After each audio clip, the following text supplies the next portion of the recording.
back to another Millennial Monday.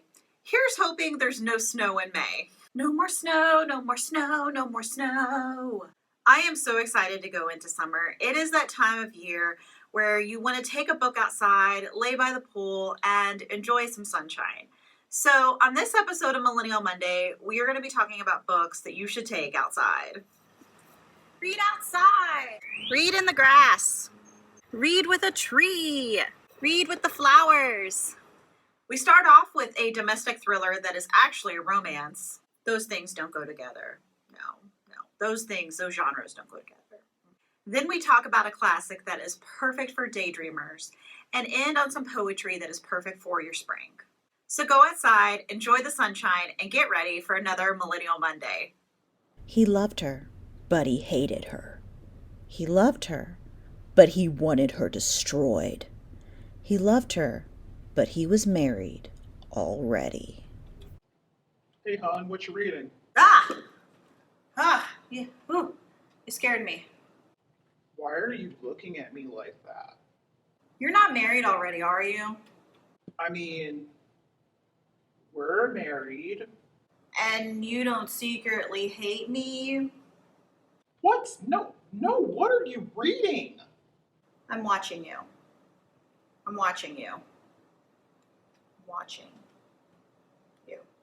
Too Good to Be True by Carola Lovering is your next paranoia read.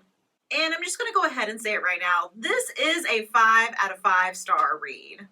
Bam! Right out of the gate. This is a domestic thriller romance that will have you shouting, "What in the Colleen Hoover?" every time you turn the page. Sky Starling is so excited when her boyfriend, Michael Burke, proposes to her.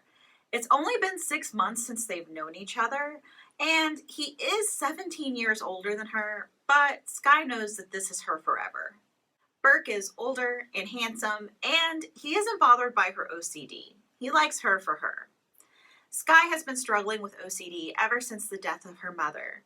It has manifested itself in taps and numbers that she feels like she has to do to make sure that nothing horrible happens in her life.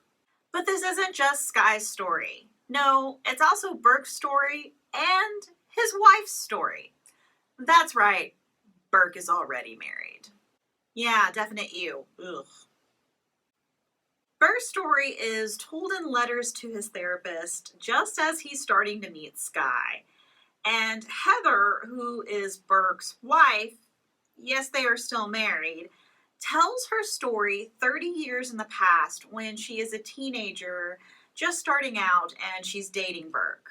And clueless Sky's narrative takes place in the present, where she has no idea that Burke is actually married to Heather, and Heather is also entwined with her life as well.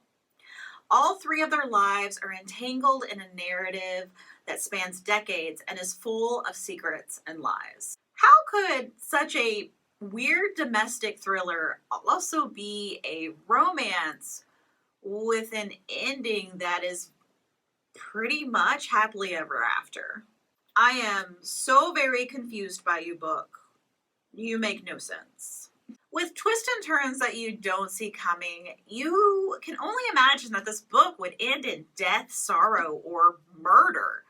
However, when you think you figured out the plot, it does a complete 180, and it is one of the wildest books that I have read this year. Where are we going, book? Where we're going, we don't need roads. No, we need roads! Lovering is now an author that is going to be an absolute insta-buy for me. I have already stalked her and tried to figure out what else she's read. I can only find one other book, and I will be purchasing that book and reading it. This is a weird, twisty, domestic thriller romance that doesn't make any sense, but it was definitely something that kept me interested from the very first page to the very last page, and I couldn't figure out what was going on. And this book, just like its title, is too good to be true. The storyline, the plot, the narrative, it's too good to be true. But will you as a reader figure out what's happening before the end?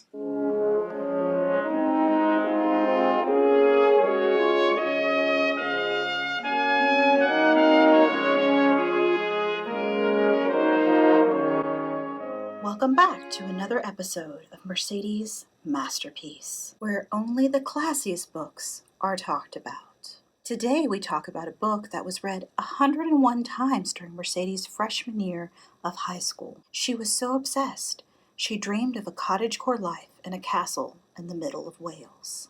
Tonight we tackle a classic novel written 72 years ago. Woof, woof, woof, woof. When I was in high school, I may have relied too heavily on books to form my personality. No, Mercedes, say it isn't true. And I read everything I could get my hands on. I just didn't admit to the vampire books. It feels good to read a book where you can find connections with people in the past and who have lived throughout history. It feels like you are part of the human narrative too when you can connect emotionally with them. And they made me want a life that I knew didn't exist anymore because I don't have a time machine to go live hundreds of years in the past. And it became a game to me to read classic literature that wasn't just Austen and Bronte, but stuff maybe others hadn't heard of. And that is how I first came across I Capture the Castle by Dottie Smith. If Dottie Smith sounds like a familiar name to you, good, it should, because this is the woman who wrote 101 Dalmatians. Yes, the book 101 Dalmatians that became the Disney classic. Dottie Smith is British, and during World War II, she moved to California with her husband. They relocated there, and she found that she was missing England terribly. And during that, she wrote this book. This book follows 17-year-old Cassandra and her family as they live in a rundown castle in the middle of the English countryside.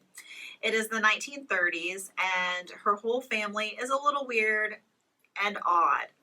Her father is a best-selling author who had one book that was extremely popular, but he hasn't been able to write a word since.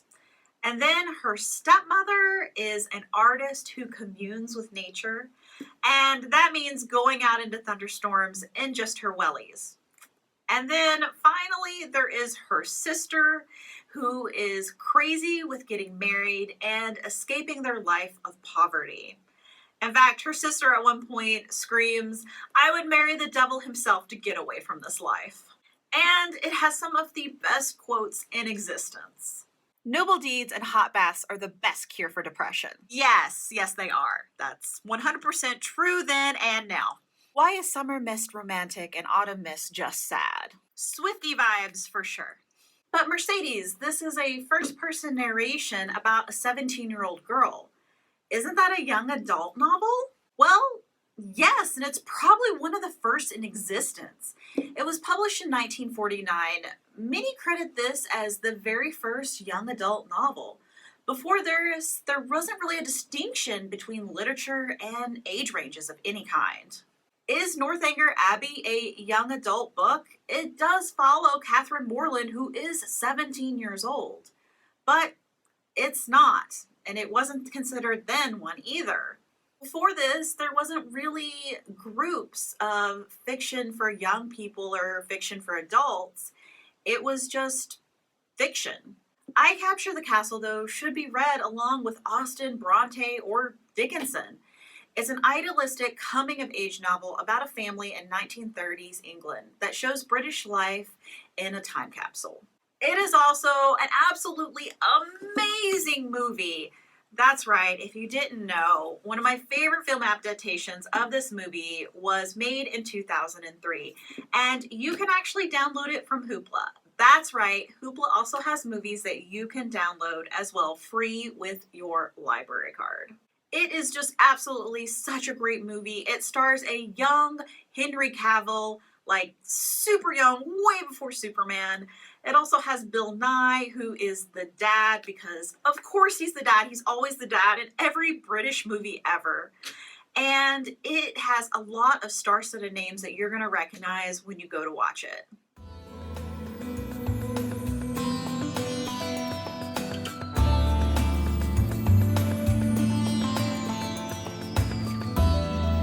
Poetry.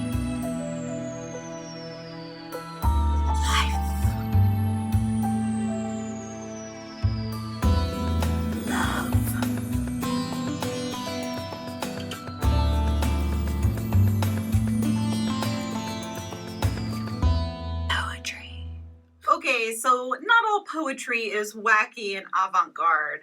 I think sometimes poetry gets a bad rap. I didn't really start reading poetry until I was in my 20s. It was always something before that I was kind of forced to read all throughout my school days. But that all changed when I picked up this book and read it for the first time. I fell in love with poetry reading Tupac's The Rose That Grew from Concrete. And it was the first time I had picked up a poetry book on my own. I was completely moved by the words of this man, and there are still some poems that I will go back and read over and over. As long as some suffer, the river flows forever. As long as there is pain, the river flows forever. As strong as a smile can be, the river will flow forever. And as long as you are with me, we'll ride the river together. I read Tupac's poetry before I really knew who he was as an artist. I was pretty young when he died. I found, though, through his poetry, an honest narrative about poverty, pain, and the cycles that bind us. And I found that I really did like poetry. It wasn't over sentimental. It could be something that spoke to how I felt. And today I would like to recommend a new selection of poetry by the amazing Nikki Giovanni. Nikki Giovanni is a 7-time NAACP Image Award winner, the first recipient of the Rosa Parks Women of Courage Award, and a holder of the Langston Hughes Medallion. Make Me Rain is a collection of poetry that celebrates her Black history and also calls out racism and white nationalism. Heartbreaking, provocative, and deeply moving, Giovanni gives us poetry to examine our now. And I haven't finished reading this yet because I'm taking my time with it. I'm only reading 1 or 2 poems a day, and I'm very slowly kind of working my way through it and letting myself think about it, which I think is what poetry is supposed to make you do. And every single poem makes me think a little bit more deeply about the world I live in. And I think that's a good time sometimes to reflect on where you are in the world and also what you can do to change it. Nikki Giovanni is always a 5 out of 5 star read. And yeah, I haven't finished this one, but her stuff is always so amazing. In fact, she has other poetry books that you can download on Hoopla I want to tell you about, including an audiobook called Love Poems and a Good Cry, which is on Hoopla, and it is read by her. And I think it's really powerful. So if you want to listen to her voice as she reads her own poetry, I really recommend this. It is only 2 hours and 44 minutes. Poetry doesn't take that long to read, but if you're like me, you'll be stopping the audiobook to sit and think with the words that she says. So I really hope you check out Make Me Rain, Poems and Prose by Nikki Giovanni. And that's going to be it for another Millennial Monday. Thank you so much for joining me today. Make sure to like us on Facebook and check out our website at www.scottpublib.org for a list of all of our upcoming programs, to check out our catalog, or to apply for your very own library card. Now, let's dance party out of here.